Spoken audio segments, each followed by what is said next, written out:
సరే మీరిప్పుడు ఒక మాట అన్నారు. తమకు వ్యతిరేకంగా ఉన్నారు, అనుకూలంగా లేరు అనుకున్న వాళ్ళ మీద దాడులు. ఇప్పుడు ఉన్నటువంటి ఈ ప్రముఖ బడా నిర్మాతలందరూ అనుకూలంగా ఉన్నారా? వ్యతిరేకంగా ఉన్నారా? దారికొచ్చారా?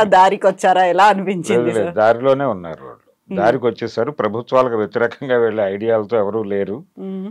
అంటే సినిమా వాళ్ళు ఐటీ దాడులను ఎలా చూస్తారంటే, చిరంజీవి గారి ఇంటి మీద మొదటిసారి ఐటీ వాళ్ళు వచ్చి అకౌంట్స్ అడిగినప్పుడు ఆయన చాలా సంబరపడిపోయి హ్మ్.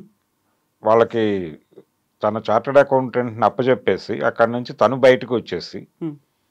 ఒక ప్రొడక్షన్ ఆఫీస్కి వెళ్ళి ఈరోజు మనం సెలబ్రేట్ చేసుకోవాలన్నాడట అక్కడ. హ్మ్. ఎందుకు సెలబ్రేట్ చేసుకోవాలని అడిగాడు ఆ ప్రొడ్యూసర్. ఆ ప్రొడ్యూసర్ ఎవరో కాదు, తమ్మారెడ్డి భరద్వాజ్ గారే. ఓకే. హ్మ్. అడిగితే మా ఇంటికి ఐటీ వాళ్ళు వచ్చారు అకౌంట్స్ చూపించమని. నా జీవితంలో మొదటిసారి ఐటీ వాళ్ళు రావటం నేను చాలా ఆనందపడుతున్నాను, మనం సెలబ్రేట్ చేసుకుందాం అన్నట్టే. హ్మ్. ఇది సో ఎప్పుడు జరిగింది సార్? ఇది ఆయన అంటే ఖైదీ తర్వాత ఓహ్! ఆల్‌మోస్ట్ ఒక 20, 25 ఇయర్స్ బ్యాక్. ఇంకా హ్మ్. ఎప్పుడు 83, 84 టైం అది. 40 ఏళ్ళు. అవును. 40 ఏళ్ల కింద అప్పుడు అయినప్పుడు దాన్ని సెలబ్రేషన్స్. ఇప్పుడు మాత్రం దీన్ని ఏంటి ఒక హైడ్ అండ్ సీక్ గేమ్ లాగా అవుతోందా? లేకుంటే ఒక షో ఆఫ్ లాగా అవుతుందంటారా? ఇది కూడా ప్రమోషనల్ యాక్టివిటీ కిందే చూస్తున్నారు వాళ్ళు. అంటే ఐటీ వాళ్ళు దాడి చేశారంటే ఈ సినిమాలకు విపరీతమైన డబ్బులు వచ్చేసాయి హ్మ్. అని బయట ప్రపంచం అనుకుంటుంది. ఈ అనుకోవడం కావాలి వాళ్ళకి. ఈ అనుకోవడం అనేది సినిమాలకు ప్రమోషనే. హ్మ్. ఇది చూసి జనాలు థియేటర్లకు వెళ్ళే అవకాశం ఉంటుంది అనేది అనుకుంటారు వాళ్ళు. ఈ ఐటీ దాడులను కూడా విపరీతంగా సర్క్యులేట్ చేస్తున్నారు ఇప్పుడు సోషల్ మీడియాలోను అక్కడ. అలాగే వాళ్ళ హ్యాండిల్స్లో కూడా విపరీతంగా సర్క్యులేట్ అవుతుంది ఇది. హ్మ్. ఈ ఐటీ దాడులకు సంబంధించి దిల్ రాజు గారి ప్లాట్ఫామ్స్లో మాత్రమే కాదు, మైత్రి వాళ్ళ ప్లాట్ఫామ్స్ మీద కూడా. అంటే వీళ్ళు ప్రమోట్ చేస్తున్నారు దీన్ని. హ్మ్. ఈ ప్రమోట్ చేస్తూ సినిమాని కూడా రైజ్ చేసేటువంటి ప్రయత్నం చేస్తున్నారు. పుష్పాని, అలాగే ఇక్కడికి వచ్చేసరికి ఈయనకు 2 సినిమాలు ఉన్నాయి. డాకు మహారాజు ఉంది, అలాగే సంక్రాంతి. సంక్రాంతికి వస్తున్నాం. సంక్రాంతికి వస్తున్నాం అనే దానికి ఫ్యామిలీ ఆడియన్స్ విపరీతంగా వెడుతున్నారు. అది బాగా రన్ పెరుగుతోంది దానికి. ఇప్పుడు 166 అని చెప్పారు, అది తొందరలోనే 200 క్రాస్ అయిపోతుంది. 200 తర్వాత ఎక్కడి దాకా పరిగెడుతుంది అనేది చూడాలి. డాకు కూడా దానికంటే ఒక 10 కోట్లు వెనకబడి ఉంది. హ్మ్. వెనకబడి ఉంది, నడుస్తోంది. అది కూడా ఇప్పుడు దాన్ని హిందీలో రిలీజ్ చేసే ప్రయత్నాల్లో ఉన్నారు. ఈ వారమే హిందీ రిలీజ్ పెట్టుకుంటున్నారు. ఆయనే డబ్బింగ్ చెప్పాడు, హ్మ్. బాలకృష్ణ గారే. కాబట్టి అది ఒక సినిమాకి అడ్వాంటేజ్ ఉంది. సో అది కూడా మంచి డబ్బులు వసూలు చేసే అవకాశం ఉంది ఆ సినిమా కూడా. కాబట్టి వీటికి కూడా ప్రమోషన్గా వాడేస్తున్నారు ఇప్పుడు ఈ ఐటీ దాడుల్ని, హ్మ్. ఈ 2 సినిమాలకి. కాబట్టి ఐటీ దాడులు పాజిటివ్గానే ఉన్నాయి. సినిమా వాళ్ళు ఏమి భయపడటం లేదు, కంగారు పడటం లేదు. దీన్ని కూడా మనం పాజిటివ్గానే వాడుకుందాం అనే మూడ్లో ఉన్నారు. రెండోది, ఇవేవో వాళ్ళ మీద కక్షపూరితంగా జరుగుతున్న దాడులని వాళ్ళు అనుకోవటం లేదు, ఆ పరిస్థితి కూడా లేదు. హ్మ్. ఐటీ డిపార్ట్మెంట్ ఏంటంటే బయట చర్చ జరుగుతోంది కాబట్టి మనం ఒకసారి వెరిఫై చేసాము అనేది వరకే చెప్పుకుంటారు వాళ్ళు. మా పని అయిపోయింది. మా పని అయిపోయింది అని. మేమేమి చూసి చూడనట్టు వదిలేయలేదు, మేము వెళ్ళి దాడులు చేశామని చెప్పుకుంటారు అంతే. హ్మ్. సరే ఇప్పుడు ఫ్యాన్ వార్స్ అనేవి చాలా ఎక్కువ అవుతున్నాయి. సోషల్ మీడియాలో ట్రెండింగ్స్ అనేవి ఆ లెక్కలని ఎన్ని ట్వీట్‌లొచ్చాయి, ఎంత రీచ్ ఉంది, ఇవన్నీ చూస్తున్నప్పుడు ఒక అన్నెసెసరీ హైప్ క్రియేట్ అవుతుందా? ఒక అనివార్యమైనటువంటి పరిస్థితుల్లో ఇలాంటి లెక్కలు చెప్పాల్సినటువంటి సిట్యుయేషన్ వస్తుందంటారా? ఏవి ఈ పోస్టర్లు వేయటం పోస్టర్‌లు అనేది. వేయడం, లెక్కలు చెప్పడం, ఫస్ట్ డే ఇంత అయింది, నైజాంలో ఇంత అయింది, అవును. యూఎస్‌లో ఇంత. అంటే అభిమానులకి ఒక బూస్టప్ ఇది. హ్మ్. అంటే వాళ్ళు డిస్కషన్లోకి దిగుతారు బయట. దిగటం మాత్రమే కాదు, వాళ్ళు వాళ్ళ హ్యాండిల్స్ మీద దీన్ని ప్రమోట్ చేస్తారు. అది ఒక అడ్వాంటేజ్ సినిమాని జనంలోకి తీసుకెళ్ళటం కోసం ఉపయోగపడుతుంది అది. అందుకని ఇవి ఈ పోస్టర్ రిలీజ్ ప్రోగ్రామే అందుకు. మొదట స్పెక్యులేషన్ నడుస్తుంది. అంటే ఇది ఇన్ని కోట్లు కలెక్ట్ చేసిందని చెప్పి అభిమానులు ముందు మొదలు పెడతారు. హ్మ్. లేదు, అధికారికంగా మేము రిలీజ్ చేస్తున్నాం, ఇది వచ్చినటువంటిది గ్రాస్ అని చెప్పి వాళ్ళు చెప్తారు. ఆ తర్వాత దీన్ని ప్రమోట్ చేసుకుంటూ వెళ్తారు వాళ్ళు. హ్మ్. ఇది యుద్ధమే, అభిమానుల మధ్య ఒక యుద్ధంగానే జరుగుతుంది. అంటే సీరియస్గా ఇప్పుడు గేమ్ చేంజర్ పరిస్థితికి వస్తే ఆ సినిమాని ఇబ్బంది పెట్టడానికి 2 హీరోల అభిమానులు కృషి చేశారు అనే వార్త ఒకటి బయటకు వచ్చింది. అందులో వాస్తవాలు ఉన్నాయా లేదా అనేది పక్కన పెడితే విపరీతంగా డబ్బులు కూడా ఖర్చు పెట్టారు ఆ సినిమాని, అంటే క్వాలిటీ ప్రింట్, హెచ్డి ప్రింట్ బయటకు తీసుకురావడానికి. అది ఒక కేబుల్ ఆపరేటర్ తనకున్న కనెక్షన్స్లో ప్లే చేస్తాడు గాజువాకలో. అతన్ని అరెస్ట్ చేశారు, కానీ ఇన్సిడెంట్ అయితే నమోదైంది.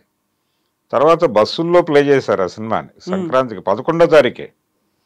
వెరీ నెక్స్ట్ డే ఇక్కడ నుంచి వెళుతున్నటువంటి అన్ని బస్సుల్లోనూ ఆ సినిమాని, సంక్రాంతికి వెళుతున్న బస్సులు అన్నిట్లోనూ దాన్ని ప్లే చేశారు. హెచ్డి క్వాలిటీ ప్రింట్తోనే చేశారు. కాబట్టి అంత క్వాలిటీ ఉన్న ప్రింట్ ఎలా బయటకు వస్తుంది అనేది ఒకటి. దానికి కూడా డబ్బులు ఖర్చు పెట్టారు, దాదాపు 4 కోట్లు ఖర్చు అయిపోయింది అనేది కూడా ఒక వార్త సర్కిల్ అవుతోంది. ఇలా ఈ ఫ్యాన్ వార్ అనేది అన్ని విధాలుగా జరుగుతోంది. జనరల్గా అభిమానులు అనేవాళ్ళు పక్క హీరో సినిమాని యాక్సెప్ట్ చేయకపోవడమే అభిమానం. ఆ సినిమా కంటే తమ సినిమా గొప్పగా ఉందని ఏదో పద్ధతిలో వాళ్ళు చెప్పుకునే ప్రయత్నం చేస్తారు. ఒకసారి ఇప్పుడు నాగేశ్వరరావు గారు, రామారావు గారు ఒకే ఫంక్షన్కి వెళుతూ నాగేశ్వరరావు గారు అన్నాడట, ఈ ఊళ్ళో కొంచెం మీ అభిమానులు ఎక్కువ ఉన్నట్టున్నారు అని ఆయనతో.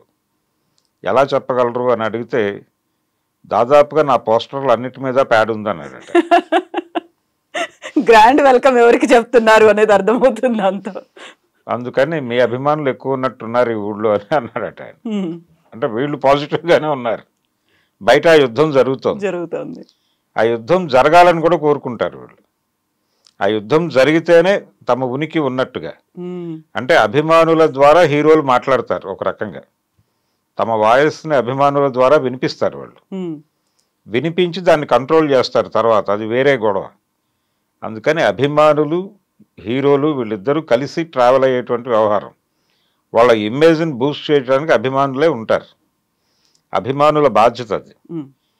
తమ కోసం ఇంత చేస్తున్నటువంటి అభిమానుల గొంతులు కోసేసుకుని వీళ్ళు మొదటి రోజు 3,000కి 2,000కి టికెట్లు అమ్ముతున్నారు. అది బాధాకరం. అది తగ్గాలి. రెండోది, ఇప్పుడు అసలు థియేటర్లకి జనాలు వెళ్తున్నారా లేదా అనే అనుమానం దగ్గర నుంచి ఇప్పుడు ఇన్ని వేల కోట్లు, అలాగే ఇన్ని 100 కోట్లు అని పోస్టర్లు వేయటం. అంటే థియేటర్లకు జనాలు వెళుతున్నారు. సినిమా బాగుండి టాక్ బాగుంటే జనాలు వెళ్ళటానికి ప్రిపేర్ అవుతున్నారు. కానీ థియేటర్ని మీరు ఆడియన్స్ ఫ్రెండ్లీగా మార్చగలిగితే ఇంకా వెళ్తారు. అప్పుడు ఈ నష్టం తగ్గుతుంది. నిజానికి గేమ్ చేంజర్ సినిమా బాగాలేదు అని టాక్ వచ్చినప్పటికీ ఎందుకు జనాలు ఇమ్మీడియట్గా రిజెక్ట్ చేశారు సినిమాని, థియేటర్లో ఎందుకు అంత డ్రాప్ అయిపోయింది వెంటనే కలెక్షన్ అంటే, థియేటర్ సరదాగా వెళ్ళి కూర్చోడానికి అవకాశం లేదు అక్కడ. అంటే ఒకసారి చూద్దాం, వన్ టైం వాచ్ అని ఎవరన్నా చెప్పినా కానీ వెళ్ళటానికి కనీసం 700 ఖర్చు పెట్టాలి. అందుకని ఇది చూద్దాం, ఎక్కడో చోట అవైలబుల్గా ఉంటుంది నెట్లో, ఏదో ఒక ఇంటర్నెట్ ప్లాట్ఫామ్ మీద ఉంటుంది సినిమా. అంటే అది షో పడిన 1 అవర్లోనే ప్రింట్ వచ్చేస్తుంది. ప్రతి సినిమాకి జరుగుతోంది ఇది. దాన్ని కంట్రోల్ చేయలేకపోతుంది ఇండస్ట్రీ. అక్కడ దృష్టి పెడితే సినిమా బతుకుతుంది థియేటర్లో. కాబట్టి ఈ నష్టానికి అంటే సినిమా నష్టపోతోంది అని గొడవ చేస్తున్నారు. ఇప్పుడు దిల్ రాజు గారు మాట్లాడాడు నిన్న. నిజానికి ఆయన చేతుల్లో ఉన్న వ్యవహారం అది. ఇంటర్నెట్ ప్లాట్ఫామ్స్ మీద ఎందుకు సినిమా అపియర్ అవుతోంది, దాన్ని కంట్రోల్ చేసుకోవాల్సినటువంటి ఆ బాధ్యత వాళ్ళకే ఉంది. రెండోది, ఇతర ప్లాట్ఫామ్స్ మీద ఎలాగో ఓటీటీలో వస్తుంది, అవన్నీ వేరే వ్యవహారం. కొంచెం టైం తీసుకుని అక్కడ చూద్దాంలే, ఎందుకు ఇప్పుడు 700 పెట్టి చూడటం అని అనుకుంటున్నారు జనాలు. అందుకని ఆ 700 అనే వ్యవహారం కనుక మీరు తీసేస్తే, థియేటర్ని ఆడియన్స్ ఫ్రెండ్లీగా మారిస్తే ధరలు తగ్గించి, అప్పుడు సరదాగా థియేటర్కి వచ్చేవాళ్ళు వస్తారు. గతంలో సినిమాకి ఫ్లాప్ టాక్ వచ్చినా స్టార్ సినిమాకి జనం ఒకసారి వెళ్ళి చూద్దాం అనుకుని వెళ్ళేవాళ్ళు. ఇప్పుడు ఆ పరిస్థితి లేకుండా చేసుకున్నది వీళ్ళే.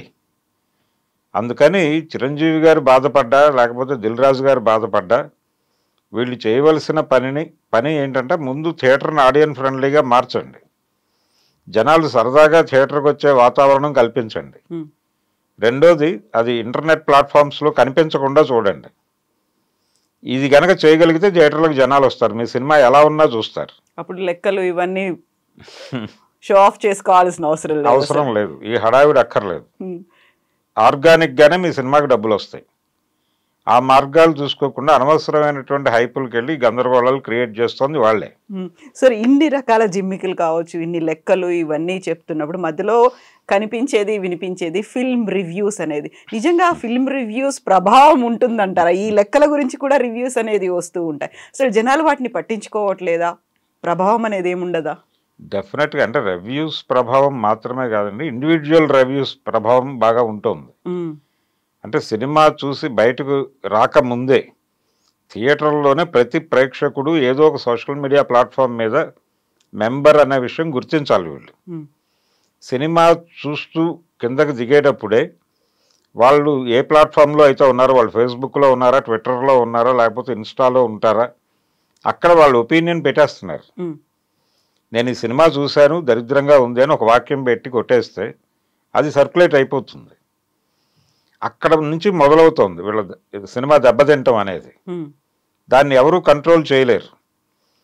అంటే గూగుల్ వాడిని టోటల్గా సోషల్ మీడియా తీసేయమని అడిగే పరిస్థితి కాదు, అది వేరే పర్పస్ కోసం ఉంది.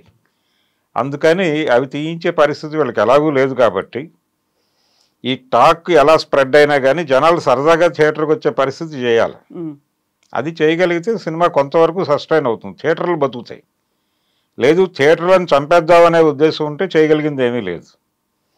అంటే ఎలాగూ సింగిల్ స్క్రీన్స్ వెళ్ళిపోతున్నాయి, మల్టీప్లెక్స్లు మాత్రమే బతుకుతున్నాయి. ఇప్పుడు ఓటీటీ వాళ్ళు ఆడియన్స్ని అడుగుతున్నారు, మాకు ఆడియన్స్ కావాలని అడుగుతున్నారు వాళ్ళు ఇండస్ట్రీని.